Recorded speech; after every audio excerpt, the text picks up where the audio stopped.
Good evening বন্ধুরা। ভেবেছিলাম আজকে সেকেন্ড ভিডিও দিতে পারবো না, তো একটু টাইম পেলাম।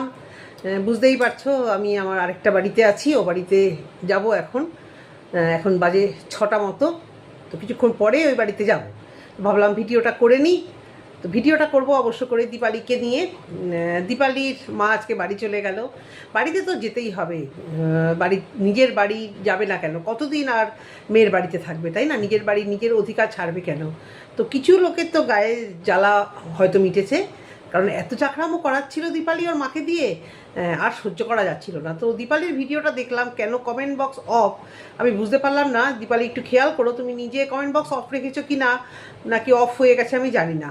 অনেক সময় অফ হয়, কিন্তু কী কারণে অফ সেটা আমি ঠিক জানি না। বাচ্চাদের দেখালে নাকি অনেক সময় অফ হয়ে যায়। তো তুমি তো বাচ্চা, তুমি একটা ছোট বাচ্চাকে, হ্যাঁ হ্যাঁ মাই এখন মনে পড়েছে, সুন্দর একটা মিষ্টি বাচ্চাকে তুমি যে কথা বলাচ্ছিলে, কি সুন্দর একটা জুতো পরে, খিচুড়ি আমার ঘরেও আছে, আমিও খাইবো, আমিও বানাইছি, যে বাচ্চাটা বলছিল খালি গায়ে ছিল, বাচ্চাটা অনেকক্ষণ ধরে বাচ্চাটাকে দেখিয়েছিলে বলে কমেন্ট বক্স কিন্তু তোমার অফ হয়ে গেছে। আমি বুঝতে পেরেছি এখন। ভিডিওটা করতে গিয়ে মনে আসলো, খুব সুন্দর লাগলো আমার। আমিও এরকম বাচ্চাদের পেছনে লাগতে, মানে বাচ্চাদের সঙ্গে এরকম কথা বলতে আমিও খুব ভালোবাসি। চল আমার ঘরেরটা খাবি, চল আমার ঘরেরটা একটু খেয়ে দেখ ভালো হয়েছে কি না।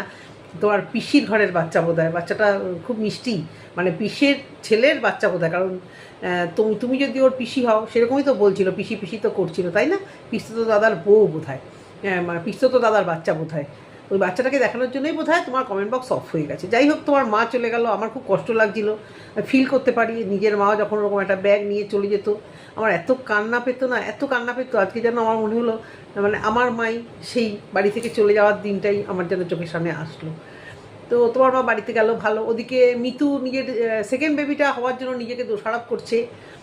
সে মুখটাকে কি করে ফেলেছিল। মেয়েটিকে দেখতে একসময় এত মিষ্টি ছিল, কষ্ট লাগে ওর চেহারাটা দেখে, আমার এত কষ্ট লাগে, মানে মানসিক অশান্তি মানে এত পরিমাণ, চেহারাটাকে একদম শেষ করে ফেলেছে, প্লাস শারীরিক খাটনি।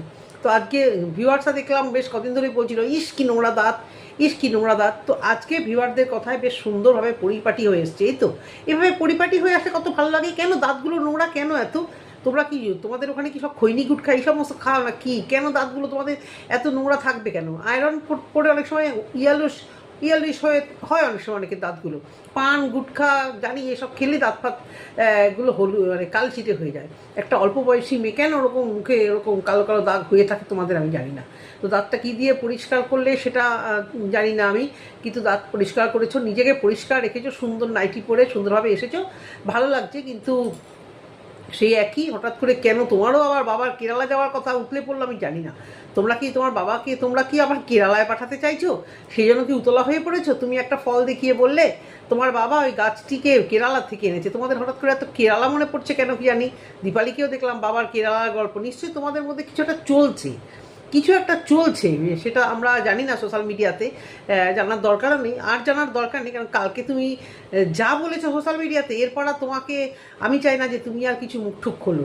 এবং কালকে বলেছিলাম সেটা যখন তোমরা চুপ করে গেছো, যে তুমি কাকে, মানে কেন প্রমাণ ছাড়া বা কি পারপাসে তুমি কাকে ইঙ্গিত করতে চাইছো যে নাকি মদ খেয়ে একটা জানোয়ার তোমার কাছে, আর কি কমেন্ট বক্সে দেখলাম তাকে জানোয়ার বলেছে। তুমি কি রিয়াক্ট দিয়েছো আমি জানি না, আমি একদম শুরুতেই দেখেছিলাম যে ওটা একটা জানোয়ার। কে তা, সেই জানোয়ার তোমাকে কি করেছিল সেই কিনা তাও জানি না। সবাই যাকে সন্দেহ করেছিল আমিও তাকেই সন্দেহ করেছি, কারণ মাতাল হিসেবে তাকেই এখন পরিচিত লাভ করিয়েছে তার বউ, সঙ্গে তার ভাই, বউ সবাই মিলে। তো যখন পরিচয় করিয়েছে আর কিছু করার নেই। তো তোমাকে বলছি যে বাবার কেরালা যাওয়াটা কেন তোমার মধ্যে উতাল পাতাল হচ্ছে। আর নিজের ছোট ছেলেটা হয়েছে, হ্যাঁ অনেকেরই এরকম হয় যে একটা প্রথম বাচ্চা হওয়ার পরে ওটা বন্ধ থাকলে, পিরিয়ডস বন্ধ থাকলে বোধহয় বোঝা যায় না, তারপরে বোধহয় সেকেন্ড বাচ্চাটাও কোনোভাবে এসে যায়। আমি এরকম কয়েকটা ঘটনা আমি দেখেছি। অনেকে আমাকেও, মানে আমাদেরকেও সাবধান করতো যে খুব সাবধান, যে এই সময়টা খুব সাবধান, একটা ডেঞ্জারের সময় থাকে। যাই হোক, বুঝতে পারোনি, পরপর দুটো বাচ্চা এসছে, প্রচণ্ডই কষ্ট। একটু গ্যাপিং থাকলে একটু ভালো হয়। ভালো লাগলো বাচ্চাটাকে, তোমার বড় ছেলেটাকে একটু পড়াশুনো করতে দাও 100 বার। আমার খুব রাগ হয় 2-2.5 বছর বয়স হয়ে গেলে বাচ্চারা যদি বুকিং না থাকে, এরকম যদি হাহাই হি হি হু করতে থাকে, দুষ্টুমি করে, ওরাও বোর হয়ে যায়। বাচ্চা তো দুষ্টুমি করবে, কিন্তু ওরাও বোর হয়ে যায়। একটা এঙ্গেজমেন্ট ওদের দরকার। এর আগেও আমি ভিডিওতে বলেছি অবশ্যই একটা এঙ্গেজমেন্ট দরকার। তুমি বলছো টিউশনি কোথাও দেবো, 100বার মা বাবার কাছে থাকলে যে দুষ্টুমি করবে এই ছোটো বয়সে একটু ওর বাঁধনে রেখে দাও, খুব ভালো একটা বাঁধনে ওকে রেখে দাও, দেখবে অনেকটা রিলিফ পাবে। এটা ভালো লাগলো। আর সেকেন্ড বাচ্চাটা হওয়ার জন্য তোমার কোনো দোষ নয়, বাচ্চাকে কখনো ওরকম বলতে নেই। উপরওয়ালা দিয়েছে যেরকম, অনেকে কত কষ্ট করে তাও বাচ্চা পায় না।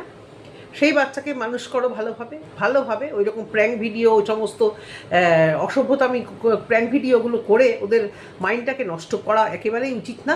তো বাচ্চাগুলোকে ভালোভাবে মানুষ করো, মিষ্টি দুটো ফুলের মতো ফুটফুটে বাচ্চা, সেই বাচ্চাগুলো আমরা মানে আশা করি ভালো হবে। ভালোভাবে মানুষ করো যাতে বড় হয়ে এরাও লাঠালাঠি পিটাপিটি এগুলোর মধ্যে না থাকে। এর থেকে দুঃখ মায়েদের আর কিছু থাকে না। একসাথে বড় হওয়ার পরে লাঠালাঠি এটা মানে কালের নিয়মে এটা হয় এটা মানে হাই হ্যালো রিলেশনটা যেন থাকে এটুকু দেখো। মনোমালিন্য হোক যাই হোক, লাঠালাঠি কাটাকাটি এ সমস্তর মধ্যে যেও না। অশান্তি ঝগড়া সব বাড়িতেই হয়, মা মেতে হয়, ভাই বোনে বিয়ের আগেও হয়, দিদিতে হয়। তো সেই জায়গাটা যেন চরম আকারে না যায়, যেটা তোমাদের মধ্যে গেছে, কিন্তু তাও ভালোবাসাটুকু তোমাদের মনে হচ্ছে এখনও মরে যায়নি। বিশেষ করে দীপালির ভাইয়ের প্রতি ভালোবাসা। আজকে দীপালির মা চলে যাওয়ার কারণটা দীপালি বলল কি, যে বিশেষ কারণে, কি কারণ সেটা আমরা জানি না, নিশ্চয়ই কিছু একটা চলছে। বিশেষ কারণে বাড়িতে ফোন করেছিল, তখন তোমার বড় নাতি আর কি, বড় নাতি মার কাছে ঠাম্মার কাছে মাছ খেতে চেয়েছে, আর ঠাম্মি ব্যাস উতলা হয়ে গেছে। এটাই তো ঠাম্মিরাও তো এরকমই হয়। আবার ছেলের ঘরের নাতি নাতনিদের জন্য মেয়েদের ঘরেরও তাই, যার থেকে ডিটাচ থাকে, যার থেকে দূরে থাকে, তাকে দেখার জন্য না দিদা ছটপট করে। তো দিদা মানে উতলা হয়ে পড়েছে। কিছুদিন আগেও উনি উতলা হয়ে পড়েছিল, যাওয়ার জন্য ওরা জোর করে আটকে রেখে দিয়েছিল। সেম কেস আমার মার সাথে হতো, যেতে চাইতো আর আটকে রাখতাম, যেতে চাইতো আর ব্যাগ টেনে আমার ছেলেমেয়েরা জুতো ফুতো লুকিয়ে রাখতো। আমরা যেরকম আমাদের দিদাদের সাথে করতাম, ওরাও করতো। আমার মা লাস্টে লুকিয়ে ব্যাগ আস্তে আস্তে করে নিচে নেমে একটা করে ব্যাগ রাখতো আর বলতো এই তো এখানে যাচ্ছি বলে চলে যেত যখন ছোটো ছিল। তারপর ছেলে তো মারাত্মক কাঁদতো। তো এভাবেই ওর মা চলে গেল, ছেলেমেয়েরা বড় হয়েছে, ছোটো মেয়ের সাথে একসাথে বেরিয়ে গেল। হ্যাঁ, এরকম হয়, যখন একটা যাত্রা হয় একজন বেরোলে মনে হয় না একসাথেই চলো, একসাথে সবাই বেরিয়ে পড়ি। আমি আর দিদি যেমন কোথাও গেলে একসাথে বেরোই, বাড়িতে গেলেও একসাথেই বেরোতাম, দুজন থাকি তো দুই প্রান্তে। হ্যাঁ, কিন্তু বেরোনোর সময় না তুই বেরোচ্ছিস তাহলে চল আমিও বেরোই, সেরকমভাবে ওর মাও বেরিয়ে গেল। তারপর দীপালির রান্নাবান্নাগুলো দেখলাম, বাবা দীপালি রোজ ওইগুলো খাচ্ছে। এই এত তোমরা মানে পাতলা ঝোল খাও, যেগুলো আমরা মানে চিন্তাও করতে পারি না। রোজ তোমরা যেগুলো খায়। তো তোমাদের ওখানে দেখি একটা জিনিস, এই কোচবিহারে সবাইকে খুব পাঁপড়টা খায়, মানে ওই ব্যাট পাঁপড়, ওই গোল পাঁপড়গুলো, কেন জানি না ওই পাঁপড়গুলো কেন খায় তো হয়তো জানি যে ওই পাঁপড়গুলো হয়তো খেতে ভালো, তার থেকেও কথা হয় পাঁপড়গুলো ভীষণই সস্তা। আমরা যেখান থেকে আলু আনি, আলুওয়ালাটাকে বারণ করলে হবে না। ও রোজ দিন আমার মেয়ের জন্য কতগুলো আলু আনলেই কতগুলো পাঁপড় দিয়ে দেবে। যত বলি যে ওরা খাওয়ার সময় পায় না, আর মানে খাবে না এই পাঁপড়গুলো, ওরা খাবে না দিয়ে ওরা ঘর জমে যায়, আমি ফেলে দিই, অন্য লোককে দিয়ে দিই। বারণ করলেও না, ওকে যতগুলো ফেলানি যায় ও সেই আলুর সাথে একটা প্যাকেটে করে কতগুলো পাঁপড়ও দেবে। কোনো একদিন ও শুনেছিল যে আমার মেয়ে এগুলো খেয়েছিল, ভালো লেগেছে, ও মানে আলু আনলে 2 কিলো 3 কিলো আলু ফুরিয়ে গেলে আলু আনতে গেলেই ওগুলো দেবে। আমি তো যতও বা বারণ করি, ছেলে যদি আনতে যায় বা বাড়িতে যদি দিয়ে যায়, তার সঙ্গে কতগুলো ওই পাঁপড় দেবে। তো তোমরা দেখি সবসময় পাঁপড়গুলো খাও। তো দীপালিকে একটা কথা বলি, যে খিচুড়ির সাথে ডিমটা তুমি খেলে না, তোমার খাওয়া কিন্তু দরকার। হ্যাঁ, ডিম একটু খেতেই পারো, মাছ, ছোটো মাছ, ডিম কেন তুমি খেলে না? তুমি বললে না অমলেট না করো, আর অমলেটে যদি খুব সামান্য তেল দিয়ে করো, এখন তোমার আলসারটা একটু বেটার জায়গায় আছে, তো বয়েল ডিম তো খেতেই পারো। বয়েল ডিম খেলে তো তোমার কোনো প্রবলেম হয় না। একটা বয়েল ডিম, সবাই যখন অমলেট খাচ্ছে তুমি কেন কম্প্রোমাইজ করবে? আরে ভাই, তোমাকেও তো খাটতে হয়, তোমাকেও তো দেখতে হয়, তাই না? বলো, রোজগার করো, সব কিছু করো, তোমরা একটু তো শরীরটাকে দেখতে হবে। আমার খুব কষ্ট লাগলো যে তুমি কেন ডিমটা খেলে না। দেখো, ভালোবাসতে শুরু করেছি বলে এই কথাগুলো বলি, যে তুমি যেহেতু অসুস্থ, বা অসুস্থ হও বা সুস্থ হও, মেয়েদের বেশি করে আরও প্রোটিন বেশি দরকার, মানে ক্যালসিয়াম, প্রোটিন, এই খাটুনিরতা মানে গৃহবধূদের আরও বেশি দরকার, যারা এত পরিমাণ শ্রম করে। সেই জায়গা থেকে তোমার একটু খাওয়া উচিত, তুমি কিন্তু এগুলো খাবে। বুঝতে পারছি তুমি হয়তো কম্প্রোমাইজ করো, 3টে মেয়ে খাবে, বর খাবে, সবাই খাবে, তারপর কি তুমি খাবে, ঠিক আছে? এক দিন কম্প্রোমাইজটা ছেড়ে দিয়ে একটু খাওয়া দাওয়া করবে। আর যেগুলো তোমরা ওই লাইট রান্না করো দেখি, এত লাইট, আর কাঁচকলা, তোমার একটা লিভারেরও সমস্যা আছে জানি, ফ্যাটি লিভার, তা সত্ত্বেও তোমার জানি না আমি কনস্টিপেশন হয় কি না, মানে পটি একটু টাইট হয় কি না, সেক্ষেত্রে রোজ কি কাঁচকলাটা খাওয়া ঠিক? আমার কিন্তু মানে সেটা একটু ডাউট আছে, যে কাঁচকলাটা কি তোমাকে খেতে বলেছে ডাক্তার, সেই জন্যই তুমি রোজই কাঁচাকলা খাও, নাকি ওটা ভালো লাগে বলে খাও? আমি ঠিক জানি না কেন কাঁচা কলাটা রোজ রোজ খাও। ঝিঙেটা অবশ্যই ভালো, পটলটাও অবশ্য করেই ভালো খাওয়া। আমি তাই তো বলি তোমরা এত এরকম লাইট খাও এইটুকু তেল দিয়ে কাঁচা লঙ্কা দিয়ে, যেটা আমরা ভাবি না রোজ রোজ। এই যে আমি আজকে বাইরে, বাবাও আজকে অনেকটুকু বাইরে ডিমের ঝোল রান্না হয়েছে সকালবেলা, তা সত্ত্বেও বলছে কেউ খাবে না, ওই টিকিয়া চাপ রুটি এনে ছেলেমেয়েদের যেই কানে দিয়েছে ব্যাস। মানে মাঝে মধ্যেই যখন দেখা যায় যে এরকম ব্যস্ততা, না ওই খেয়ে পেট ভরে নাও, শুধু শুধু মানে আমার রান্নাটাকে ফ্রিজে ঢুকিয়ে দেবে, সকালে ডিম খেয়েছি আর বিকেলে ডিম খাবো, ব্যাস হয়ে গেল। তো আমাদের এরকম লাইফস্টাইল, তো তোমাদের এত সুন্দর লাইফস্টাইল, তোমরা মানে খাওয়া দাওয়ার স্টাইলটা, লাইফস্টাইল মানে তোমাদের খাওয়া দাওয়ার স্টাইলটা, তা সত্ত্বেও তোমার কেন আলসার হবে? নিশ্চয়ই তুমি পেট খালি রেখেছো আর টেনশন করে তোমার অ্যাসিডিটি ফর্ম হয়ে মানে অশান্তিতে আর কি তোমার শরীরটাকে তুমি আর কি অনেকটা এরকম করেছো। গাইনো ব্যাপারটা আমি জানি না, ওটা তোমার কপালের দোষ, কেন হয়েছে কি হয়েছে অবশ্য করেছে। মা চলে গেছেন, মা তো বলেই গেল চিন্তা করবে না, শরীর খারাপ হলে আবার আসবে, 100 বার আসবে, মা অবশ্য করেই আসবে। তো ভালো ভিডিও দিয়েছো, ভালো ভিডিও করো, তাতে তোমার যা ভিউজ হোক একটু মন মানসিকতা ভালো লাগবে। আর তাতে তোমার কী হবে, লোকেদের চোখে তুমি খারাপ হয়ে যাবে না, বুঝতে পেরেছো? খারাপ হয়ে যাবে না। এটা আজকে ভিডিওটা খুব ভালো লাগলো, গতকালকের ভিডিওটাও খুব ভালো লেগেছে। শিলিগুড়িতে তুমি যে গেছিলে, যে টাইটেলে দিয়েছিলে বোকা মানুষকে সবাই ঠকায়, ভালো লেগেছে। হ্যাঁ, টাইটেলে খেলো, নিশ্চয়ই টাইটেলে খেলবে বলেই তো সবাই হুড়ুড়িয়ে যাবে, নিশ্চয়ই সেটা তো মানে আছেই। এডিটিং খুব সুন্দর করে করছো, পার্সেলে তোমার সেলফি স্টিক এসছে, আরও এগিয়ে যাও, আরও সুন্দর করে এদিকে ইনভেস্ট করো অল্প অল্প করে, ঠিক দেখবে জীবনে দাঁড়িয়ে যাবে। ভালো লাগলো। ওদিকে তোমার বোন নিশ্চয়ই এখন ভালো আছে, তার হাব্বির সঙ্গে টাইম পাস করছে, এইগুলো দেখতেই ভালো লাগে। এই আলফা ভিডিও, এই যে পিয়া যে ঠুকে ভিডিওগুলো করে, অবশ্য করে পিয়াকে না বলে তোমার পেটের ভাত হজম হবে না। পিয়ার ওই মৌকে দেখে শেখা উচিত, আমাদের ক্রিয়েশন অফ মৌকে দেখে একটু শেখা উচিত। কত সুন্দরভাবে ভিডিওগুলো করে, বা কলকাতা থেকে এসছে, কত খাটাখাটনি করেছে, বকেওছি সেই নিয়ে ভিডিও করেওছি যে তুমি এত খাটছো, ছেলে কল্লোল খাচ্ছে, তুমি খাচ্ছ। তো তারপরে বাড়িতে এসে দেখছি এটা কিনছে ওটা কিনছে, গোছগাছ করছে, সবটা হাসি মুখে খাচ্ছে, সেটাও হাসি মুখে। বাচ্চাটা তো মানে অসম্ভব মিষ্টি, ওদের মিকি বাচ্চাটা তো মানে তুলনা হয় না। মিউয়ের ভিডিওর মেন হচ্ছে অ্যাট্রাকশন, এই অ্যাট্রাকশানেই আমি মৌয়ের ভিডিওগুলো দেখতে চাই। সব কিছুর মধ্যেও ঘুরঘুর করে ভালো লাগছে। মৌ টুকটুক করে ঘর সাজাচ্ছে, ভিউয়ারদের কথা শুনে টুকটুক করে সাজাচ্ছে, কোনো নেগেটিভিটি নেই ভিডিওতে। এই পিয়ার, একে দেখে একটু শেখা উচিত, সম্মানের সঙ্গে মাথা উঁচু করে কত সুন্দরভাবে ভিডিও করে। কই ওর তো অত খাইনি, ওর কি জীবনে চাহিদা নেই? এই তো ট্রিটমেন্ট করতে গিয়ে লাখ লাখ টাকা খরচা হয়েছে। এখন ভালো লাগলো মৌ যেটা বললো যে এখন বাদ দিই, আমরা আমাদের মতো থাকি। এটাই আমি বলতে চেয়েছি। আগেও ভিডিওতে মৌকে আমি বলেছিলাম যে ক্রিয়েশনা মৌকে বলেছিলাম যে তুমি নিজের মতো তোমরা একটু বাঁচো, দরকার হয় অ্যাডপ্ট করো, নিজের শরীরের উপর এক্সপেরিমেন্ট আর বেশি করতে যেও না। ভিউয়ার্সরা বলুক বা যাই করুক, আমার যেন আমার ভয় করে।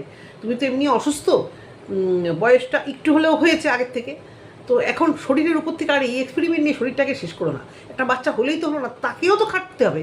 আর যদি বাই চান্স তার কোনো শারীরিক প্রবলেম হয়, ভাবতে পারছো তোমাদের কী অবস্থা হবে মৌ? সেই জন্যই বলছি যে বাচ্চা অ্যাডপ্ট করো। সেদিকে দেখলাম, সেদিকে কোনো উচ্চবাচ্য করো না, কখনোই করো না। কেন জানি না, আমার ছোটো ননদের দেওরও ছিল ত্রিপুরাতে তার বাড়ি, কতবার অ্যাডপ্ট করতে বলা হয়েছিল, সত্যিও বলেছিল যে কলকাতায় এসে থাক, 8-9 মাস থাকবি, তারপরে ওখানে ত্রিপুরায় যখন চলে যাবি জানতেও পারবে না কেউ।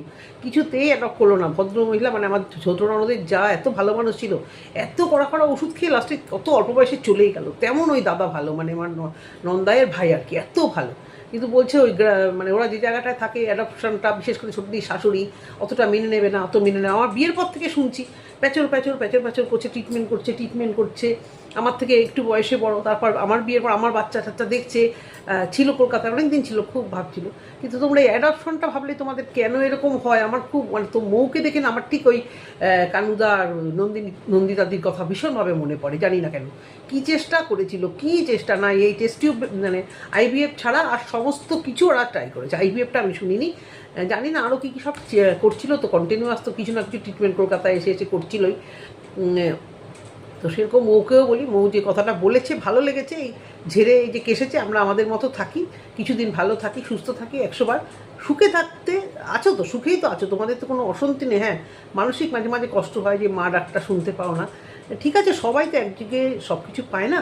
তো সেই মৌয়ের ভিডিও দেখি আমি ভাবি যে কত সুন্দর। আর এই মৌ, এই পিয়া, এই ম্যান্ডি, এই কতগুলো মানে ব্লগার মানে যাচ্ছে তাইভাবে ওয়াইটিটাকে মানে ওয়াইটিটাকে কন্ট্রোভার্সি দিয়ে দিয়ে নিজেদের চ্যানেলে কন্ট্রোভার্সি দিয়ে পরিবার বেচে নিজেদেরকে বেচে বরকে বেচে চ্যানেল গ্রো করার মানে টাকা রোজগার করার একটা মানে দারুণ সুযোগ তৈরি করেছে, দারুণ সুযোগ তৈরি করেছে। ছেলেকে তো একদম অভিনেতা বানাবে প্রিয়া, মেন্ডির মেয়ে অভিনেত্রী হবে। এদের সব ছেলে মেয়ের পড়াশুনোর দরকার নেই, কেউ পড়াশুনোর দিক দিয়ে টেক কেয়ার করে না, কেউ করে না, কেউ করে না। ওই 2-4টে মাস্টার দিলাম আর ক্যামেরা নিয়ে বসে গেলাম। এই দীপালি আজকে মেয়েদের পড়াশোনায় ক্যামেরা ধরেছে, কেন ধরেছে সেটা আমি জানি, আমি বলবো না। মেয়েদের পড়াশুনোটা দেখানোর চ্যালেঞ্জ ছিল হয়তো, সেই জন্যই দেখিয়েছে। দরকার নেই তো দীপালি, তোমার মেয়ে পড়ছে, পড়াশুনো করছে, সবাই জানে। সেটাকে ক্যামেরা বন্দি করে মেয়েদের পড়াশুনো দেখাতে হবে না, এটা একটা ডিস্টার্ব। এমনিতেই 3জন এক ঘরে বসেছে। আমাদের যখন এরকম ভাই বোনরা বসতাম, মা যে ওদিক হতো আমরা বগর বগর বগর বগর করতাম, মা এসে আবার কানটি একজন একজন করে মুলে দিয়ে আবার চালু হয়ে যেত।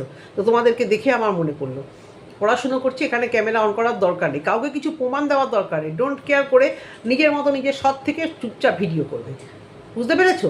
তো ভালো কথা, আজকে নাতির কথা বললে, মানে মা নাতির কথা দেখে নাতিকে দেখার জন্য গেছে, মাছ নিয়ে যাক, তারপর ভালোভাবে থাকুক। অবশ্য করে যেন উনি ভালোভাবে থাকে, মৃত্যুর সংসারে উনি যেন ভালোভাবে থাকে। আমি বলছি না গলা যদি চুমাচাপটি করতে হবে, ন্যূনতম শ্রদ্ধা ভালোবাসা এইটুকু যেন থাকে। আর যেন এই শাশুড়ি বউ ছেলে মার অশান্তি সোশ্যাল মিডিয়াতে আনতে না হয়। ঠুকটাক এক জায়গায় বাসন থাকলে ঠুকটাক ঠোকাঠুকি হবে, তাই না বলো? সবারই হয়, সব বাড়িতে হয়, কেউ বুক খুলিয়ে বলতে পারবে না হয় না। হতে হতে হতে একটা দিন থেমে যাবে। এখন মিতু একটা সিচুয়েশনের মধ্যে দিয়ে যাচ্ছে, খিটখিটে হওয়াটা স্বাভাবিক। কিন্তু মিতু ওই নতুন ঘরে বোধহয় শাশুড়ির কোনো ঘরটাও রাখেনি, শাশুড়ি মা বোধহয় পুরোনো ঘরেই আবার থাকবে।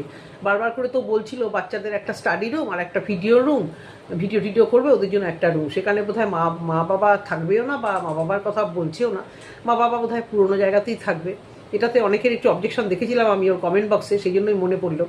তো থাক না, মা বাবা তো ও বাড়িটায় একটু শান্তিতে থাকলেই হলো।